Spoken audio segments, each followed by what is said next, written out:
welcome to this episode of the Keto Vegan. I'm Rachel Ginn and your host. Today I interview Antonia, who is the mother of one of the students that I teach at Scion, which is a school I teach in. Find out what happened when she turned and how her family and friends coped with that. When I say turned, I mean became a vegan. Why she turned and what her trigger was, and then the charities she works with. Also, she makes the most incredible vegan quiche, and she'll tell you how to do that. You'll also find out how she's not the normal kind of vegan. She's not a preachy one. Enjoy. And then this niche, because I'm keto as well. Yeah, so like, how the hell do you do that? And they're like, oh, actually, it's quite easy. Is it? And how long have you been doing that? So I've been keto for at least a decade. And then, because obviously keto is loads of meat and loads of fat dairy. And then I watched the Unity documentary and it broke my heart. I don't know, have you seen that one? Unity? No. No, it's quite incredible. It's on Amazon Prime, but you have to pay for it now. It was free when I watched it about 6 years ago, I think. And it broke my heart. What's and it about? I can't eat animals or dairy anymore. And so I found a way to do it. So it was How though? follow my podcast and you'll find out. I will. That's very impressive, because people think just normal veganism is hard enough. So yeah, that's really impressive. Yeah, but I was it changed my life overnight. Okay, I've gone through religion and all of that sort of thing, but watching that documentary changed me like that. It was life. I suppose that's all it takes. That's what we watch. We would just watch Cowspiracy, and then that leads to, What the Health, and then that leads to Dominion, and then once you've got, you can't unsee that. No. And every birthday since, I asked all my friends and families, I didn't want any presents. I just wanted them to watch those documentaries. Oh, really? And the amazing level of resistance is quite astonishing. Yeah, it is. People don't want to face it. I think things are changing though. I am hopeful. Yeah. I'm hopeful for the future. Okay, well, that's good to hear. Me too. Yeah. And okay, so you invited me to a talk a while ago. And did you start that charity up? No, so that's Crew. So when we moved to Worthing, essentially, we were going to move back to London after our stint in the Netherlands, because it's all we knew, and we had a really very tight-knit community there, and we knew all those people, and we felt very loved and safe there. In London. But having been and that's where I raised the kids since birth, in this sweet Victorian street where we did everything together with all the people there. Because not many people have family in London, so we all sort of were each other's family. And then we moved to the Netherlands, and after that, that's when I really started to become much more aware of how bad the climate situation is. And I did climate activism on top of my animal rights activism. And so I was really popular. And when it was time to come back to the UK, and we were thinking, London is really, really polluted. It's 5 or 10 degrees hotter in the summer than outside of London because of the concrete. And maybe this is time for a change. They're not babies anymore. You've only got one life. Started looking around outside of London, and that's when I found Scion. And then not long after we'd chosen Worthing, I found out that there was a climate emergency centre being set up here. So it's one of about 45 around the country, and they're set up just by citizens in towns. And all you have to do, it's quite hard, but all you have to do is find basically a vacant shop. And then you work with the council to get that shop and make it a hub, a space for climate action.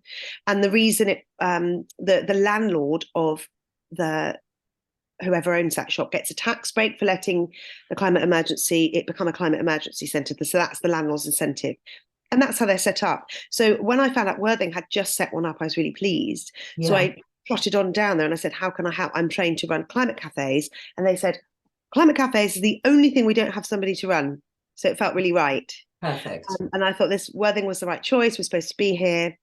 I can make a difference here. I can help here. So I started there, and I run groups for mums and with young children on Thursdays, and I'm just there. Members of the public just walk in and out on Wednesdays, and we help them with everything from conserving water, saving energy, to getting involved in local campaigning, like this, like the sewage situation. Yes. Because people find it difficult to care about an oil rig off Norway, but they really care about poo being lobbed into the sea in their town. So I'm learning that if you can make it personal and show people how it's affecting them, you can get some of them on board. So that's what we're doing. And one of the things I want to do is talk about veganism. And Amber Louise, she set it up with Sean. So Amber Louise is also very vegan, and she said, let's do a talk. And we pulled in a nutritionist, and she's a really knowledgeable vegan nutritionist with years of experience. Excellent. And so the three of us did this talk. Amber Louise started, and she talked about the way animal agriculture affects the planet. Then I came in with animal welfare, but because I've learned all the lessons you've learned, I was so loving. And isn't this unfair that you didn't know about this? Isn't the industry awful for not telling you the truth? You've been tricked. You're a really kind consumer. You're a really loving person. So it's really unfair that you didn't know about this. Making out that they were the sort of victims of the industry rather than saying, and that really won people over. They were like, yes, I didn't know. Of course I wouldn't. I didn't know that about piglets. I didn't know that was how cows were treated. So that was a good angle to take, I think. And then Debbie came in and talked about, because by then people are going, well, what will I eat then? And then Debbie came in with her talk about nutrition. And so it was a successful evening, and it was well attended. So we're going to run them quite regularly now. Oh, that's fabulous. That's really good. So when did you actually become a vegan yourself? Well, it was pretty overnight, because I'd eaten meat and dairy and eggs all my life without ever once questioning it, which is why I understand people now. And then one day we were in London. I was often the one who had all the mums around for tea, because I like doing that, and I like doing a big tea and all the kids were around. And I had a friend with a very gorgeous son who has special needs, and he liked to run utensils under the tap for hours, and she was saying, oh, all the water he's wasting. And another friend said, he's not wasting. The real water waste comes from meat and dairy. And I looked at her and said, what are you talking about? I'm ashamed of that, but I didn't know what she meant. And she said, well, last night we watched a documentary called Cowspiracy. It's really shaken me up. And I said, oh, right. So when my husband came home, I said, sit down, we're watching a documentary tonight. And we watched it. And just like you and Unity, we just stared at each other on the sofa going, oh my God. Wow. How do we not know this? And what are we going to do? So we went vegetarian that night.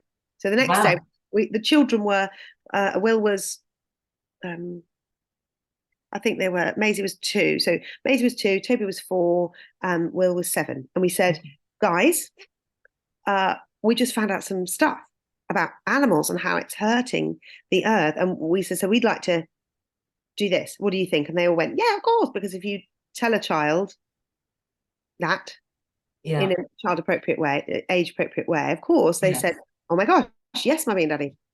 So we went vegetarian for about, we had fish on Fridays, and then we were still eating, we still had a roast chicken, that's right, on a Sunday, but we had rescue hens that we'd rescued them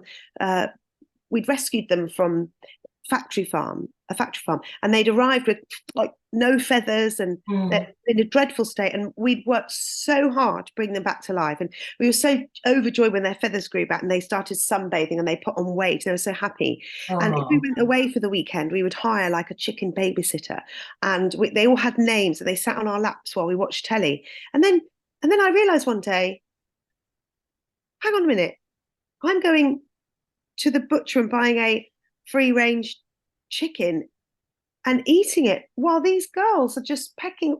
And it clicked, and I was like, well, okay, now it's not just about the planet. And speciesism hit me in the face. And so then my husband said, well, let's try just veganism for 1 month and see how we get on.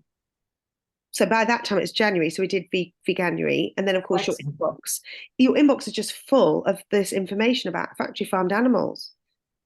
So it was a really hard, difficult month. It's like a deep grief of what you hadn't realized and what you participated in.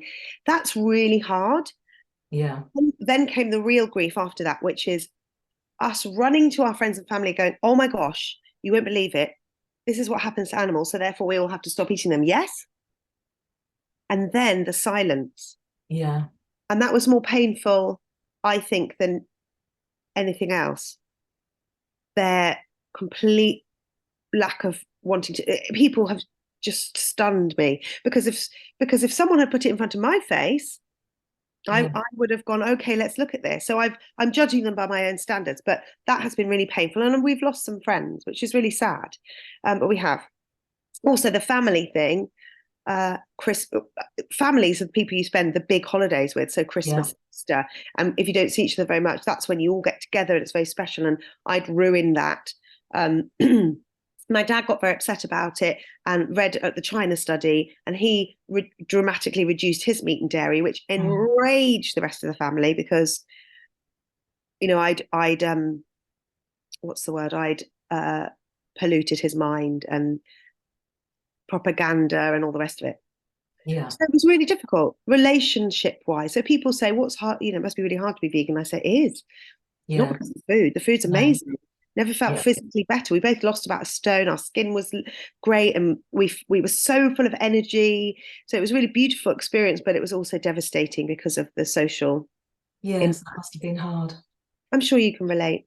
You were in a certain place at that time when you watched Cowspiracy, and it was the right time for you at your level that you were at, and I was in the right time for me. And they're not and they're not there yet.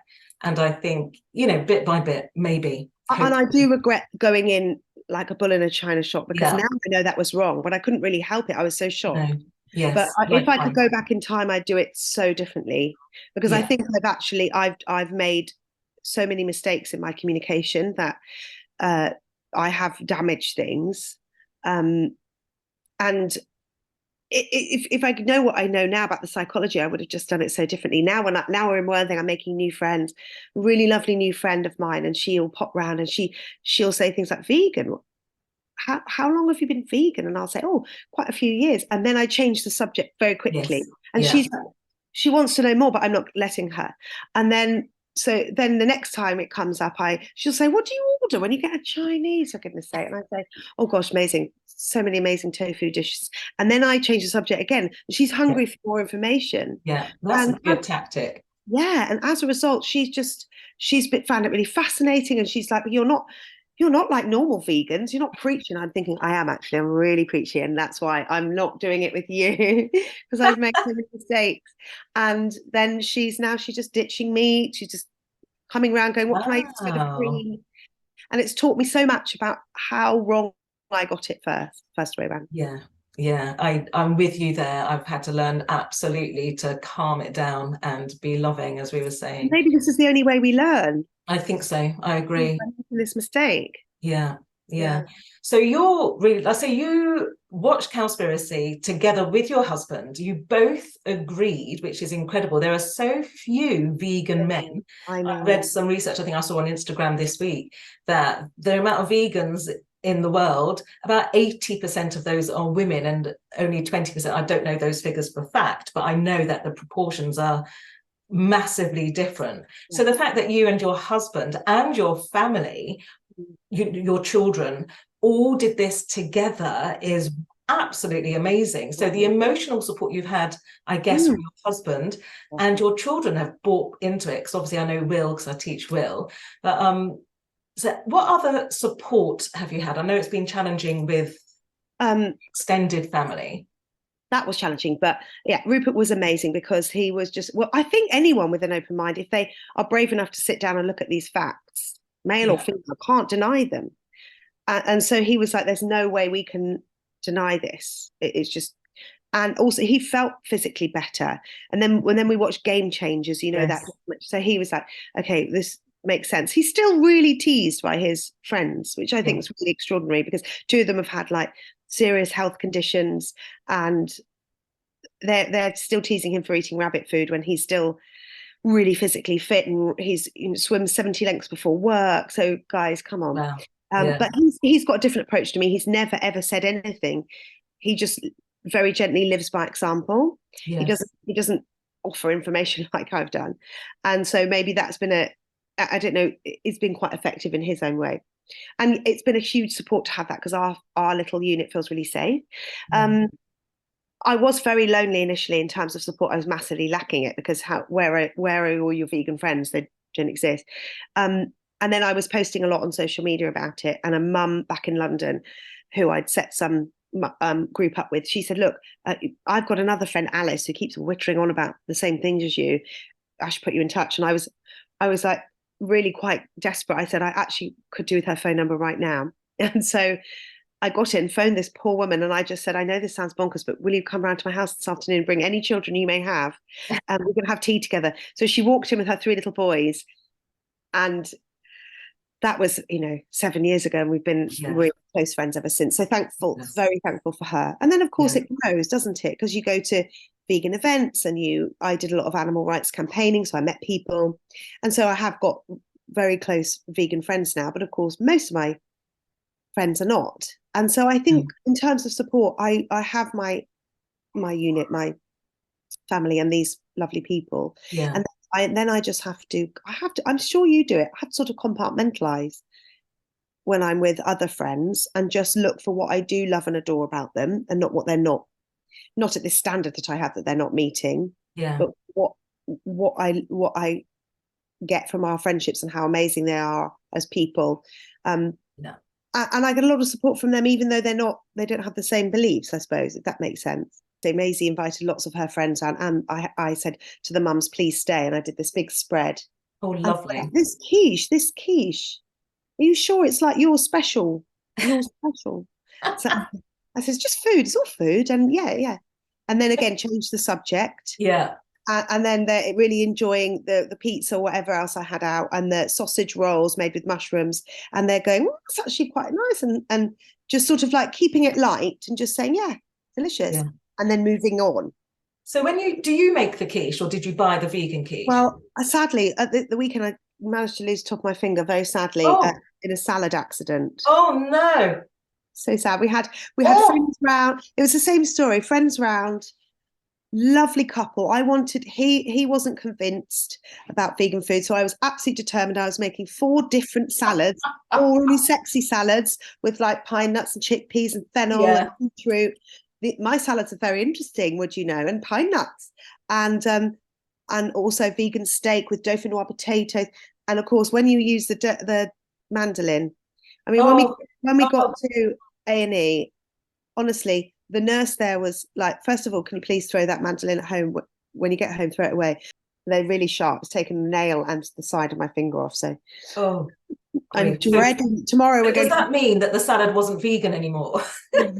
Well, we spent the rest of the day in A&E. Awful. But when we came home, actually, I had no choice. I had to put him and my own husband.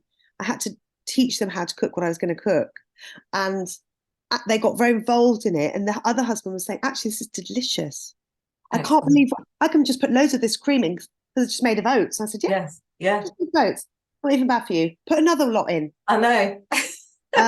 And he was. So do you use Oatly cream? Oatly cream. Yeah. I said, "Imagine, this is so exciting. We're having a really creamy dish here that's not bad for us." Yeah. Anyway, so it worked out in the end. But tomorrow I'm having to have this taken off, so I'm dreading to see what it looks like. Oh dear. Then put it back on again. So as a result, I didn't homemade the quiche yesterday. Right. Because this doesn't work. Maisie had to wash my hair the other night. So I did buy home bought quiche, but I think that also sends the message that even if you're time poor, because I'm so aware of my own privilege in that I really love cooking. I love finding out how to make a complete protein in a meal. I absolutely love finding organic fruit and veg. I mean, it couldn't be more privileged middle class situation I'm in. Yeah. And I really recognize that. And lots of people are not in that position. They work full time. They don't know how to cook with plants because they were never taught. And they certainly, some people just, it's a chore. So to be able to say, "Oh, look what I found in Tesco's."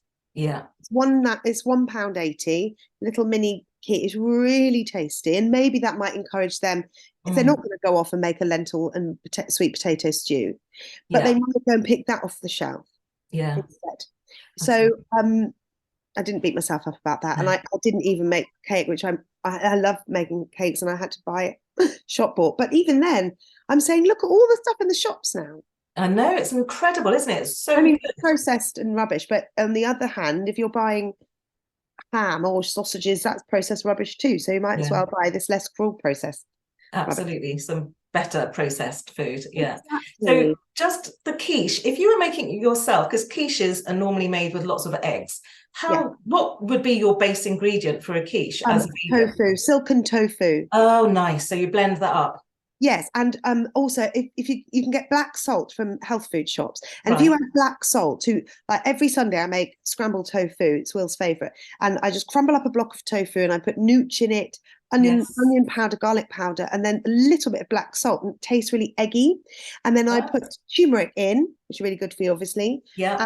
and you just have scrambled eggs. Excellent. And Excellent. it makes some people look, because it's more crumbly than scrambled Yes. eggs, but with some baked beans and mushrooms, Yeah. it's delicious. So, Nice. and I know that I appreciate that might be strange if you've never had that, but now, of course, it just becomes complete second nature to do it Yeah. that way. So a quiche is relatively easy because most pre-made pastries vegan, and then you just add the silken tofu. Yeah. And the great thing is you can add really healthy things to it, like chia seeds and flax seeds, and you Yeah. could Really good for you. Yeah. nooch is full of vitamins. So you're eating a quiche, but my quiches used to be like a heart attack in a dish, and now they're really, really healthy, which is amazing. Excellent. That's so good. Yeah. So, Antonia, what would you say brings you the most joy? It doesn't have to be about vegan or anything, but when do you most feel joyful and when do you most feel free as well? It's more about you going a bit deeper. That's such a um, amazing question, isn't it? Rarely asked that on Thursday morning. Uh, um, I've been thinking about that. I'm extroverted and type 2 personality on the Enneagram, so that means I get my energy from other people. Okay. And when I've got coming into my 40s, I've now found relationships with, namely, other women, which are so enriching, and most of them aren't vegan or anything, but they're so Yeah. enriching, and these women are full of such wisdom, Yeah. that a long walk and a talk with a friend about the real things that matter are so hugely important to me, and honestly can top up my cup and keep me Yes. going for a long time. And I know it's Yeah. sort of reciprocal. We really lift each other up. And moving around as we have, you've got to Mm. put more effort into some of those friendships, like Yeah. arranging to talk at a certain time and keeping with that and really reconnecting. But as you come into this parenting stage when they're older and they need you in a different way, and trying to work out my own identity outside of activism, because climate and animal rights activism is a huge part of who I am now, but it is quite soul crushing work in lots of ways, Mm. because the apathy and the ignorance and the just this week the headlines of the heat waves around the world can be Yeah. deeply crushing. And so Yeah. I've gone into the emotional support route in some of the movements I'm in. So I'm looking after very large numbers of very distressed people Okay. via Zoom calls and groups and things like that. And I value that work and I think it's useful and I'm glad I can help people. But for me to feel joyful and free, um, I need these enriching relationships in Yeah. my life, and I'm so grateful that I have them. Yeah. And in the autumn, we're going to be going back to teaching what I used to do before all of this other stuff came up into my life. And I was an antenatal teacher and a Wow. doula, and so I work with women who are having babies. And after the babies came along, I was very, very deeply passionate about attachment and helping new Mm. parents understand how vitally important it is that a baby attaches securely to the primary caregiver, Yes. as all mammals need to do, so that their brain develops properly and they become good, healthy, well-rounded, compassionate humans. And I honestly really think that the mess we're in now has been caused by problems, just infants just not being cared for properly, and them growing into these angry men that we have in power. And I can see in those angry, brutal, sometimes genocidal men, I can see hurt little boys who weren't loved in the way they were supposed to be loved. Yeah. So I believe that if we have got more time as a species left on this planet, that if we can get back to that understanding of how vitally important it is to hold our infants close and allow women the time to do that, which we frankly do we, in this society? No. Um, Allow them to nurture their infants like that. Yeah. we can create a new generation of healthy, loving people. Yeah. And when you look at it like that, someone shouted at me the other day for letting my dog walk on their front lawn. And I said to my daughter, he's really sad inside, because if he was a happy person, he wouldn't have shouted at us about that. He would have reached down to stroke the dog. But if you knock a hot cup of tea, tea comes out. And if you knock a sad person, sadness comes out. So when you look back and you can see the origins of the problems, it's easier, not easy, but easier to be more compassionate to people. I totally agree. Absolutely. And that brings me joy. Yeah. Yeah, you know all this. This is what, thank Teaching God, psychology. Very passionate about attachment and all those theories. Absolutely. Yeah. And so thank you for answering that. And my last question is, when do you feel most connected? Now, connected to what is up to you, and loved?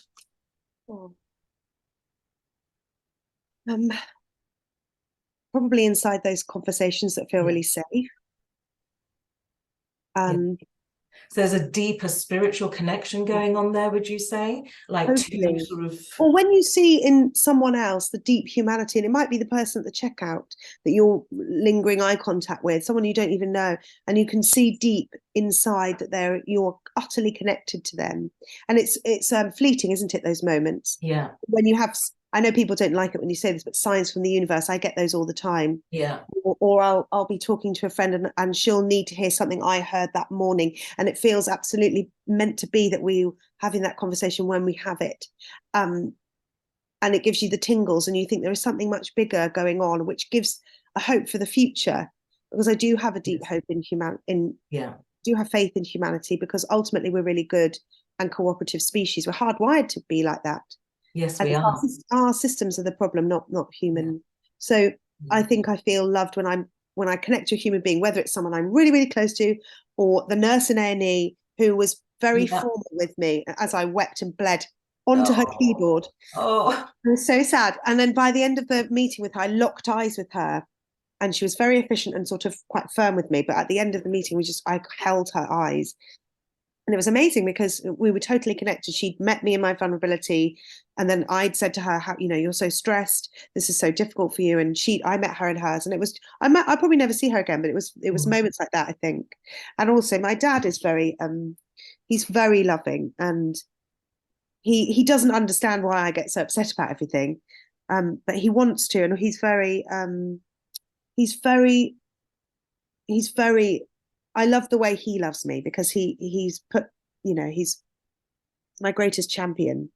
Yeah. So I really appreciate him. My mum died when I was small, and so we've been very close ever since that. And the children, they're so forgiving of all my constant mistakes. Yeah, it is incredible, isn't it? Or can you just give me, is there a website, and can people support your charity, or that charity that you're part of? Absolutely. They're Parents for Future, but I don't think that's what you mean. That's more climate stuff. That's more I can send you that as well. That's where Parents for Future, we're basically a campaigning group for local and national campaigns, primarily made up of parents and grandparents, and it's mainly for people who don't really fancy blocking the roads or gluing themselves to a tree, but want to take some sort of action. So what's that one called? That's called Parents for Future. Lovely. I can send you that. And then the other one is Climate Resilience Centre Worthing. So for any local people, we'd absolutely love to have them down there. Excellent. Because we need all hands on deck, really. And there's so many fun things we're learning, like fermenting foods and growing veggies, and fixing clothes. So there's all sorts of exciting new skills that we're being taught down there. Excellent. Well, there will be links underneath the podcast to click on those to find out more about those and to support them if people want.